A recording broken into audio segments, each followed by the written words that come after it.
শোনো বোন, রূপের অহংকার করো না। কারণ রূপ দেখিয়ে একসময় কলেজ কাঁপানো মেয়েদের আমি স্বামীর ঘরে অবহেলা পেতে দেখেছি। মনে রাখবা, সকালবেলা যে সূর্য চকচক করে আলো দেয়, সন্ধ্যাবেলায় সেই সূর্য আবার আঁধারে মিলিয়ে যায়। হ্যালো এভরিওয়ান, আসসালামু আলাইকুম। সাবিনাস স্টোরিতে আপনাদের সবাইকে স্বাগতম। কেমন আছেন সবাই? আমি আপনাদের সাবিনা আপু, আল্লাহর রহমতে আলহামদুলিল্লাহ ভালো আছি। আজকে আবারও একটা রেসিপি বা ব্লগ ভিডিও নিয়ে চলে আসলাম আপনাদের মাঝে। অনেকে চাউলের রুটি কিভাবে বানাতে হয় জানেন না, এই জন্য আমি চাউলের রুটির রেসিপি নিয়ে চলে আসলাম। অনেকে বলবে যে এটা আবার কি এমন জিনিস যে রেসিপি নিয়ে আসছে এই আপুটা। যাই হোক, আমি কিন্তু মানে যারা নতুন রাঁধুনি আছে, চাউলের রুটি কিভাবে বানাতে হয় জানেন না, আজকের রেসিপিটা শুধুমাত্র তাদের জন্য।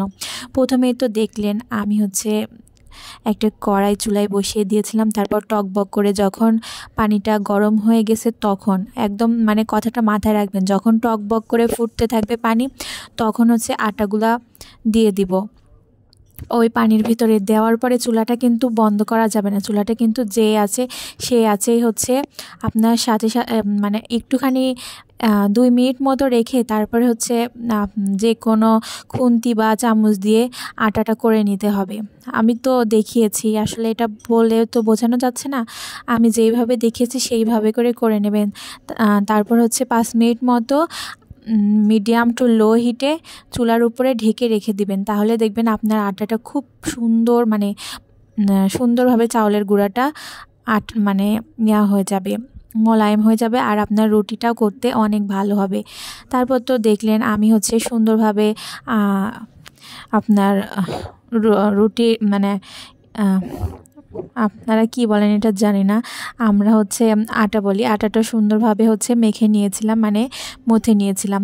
মথে নেওয়ার পরে তারপরে তো আস্তে আস্তে রুটি বানিয়ে নিলাম। সবগুলো রুটি বানিয়েছি। দেখুন আমার রুটিগুলো কত সুন্দর পারফেক্টভাবে গোল হয়েছে, আর একটু আঁকা বাঁকা হয়নি, আর কত সুন্দর পাতলা পাতলা রুটি হয়েছে। দেখুন, দেখেই কিন্তু মনে হয় অনেক ভালো। রুটি যদি সুন্দর না হয়, আঁকা বাঁকা হয়, কিন্তু দেখতে ভালো লাগে না। আর আপনার যদি বিয়ে হয়ে থাকে, তাহলে শ্বশুর বাড়িতে যদি রুটি করতে হয়, তাহলে যদি ওরকম মানচিত্রের মতো রুটি বানান, তাহলে কিন্তু সবাই আপনাকে বলবে বউ রুটি বানাতে পারে না।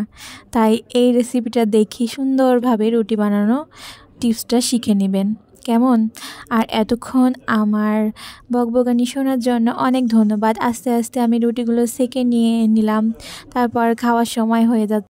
আসসালামু আলাইকুম। আর আজকের এই ভিডিওটা আপনাদের কাছে কেমন লেগেছে অবশ্যই জানাবেন। আমাকে জানাতে কিন্তু ভুল করবেন না, কেমন? তাই আজকের মতো এখানেই বিদায় নিলাম। সবাই অনেক ভালো থাকবেন, আর এতক্ষণ আমার পাশে থাকার জন্য অনেক অনেক ধন্যবাদ। এইভাবে আমার পাশে থাকবেন সবাই। আল্লাহ হাফেজ।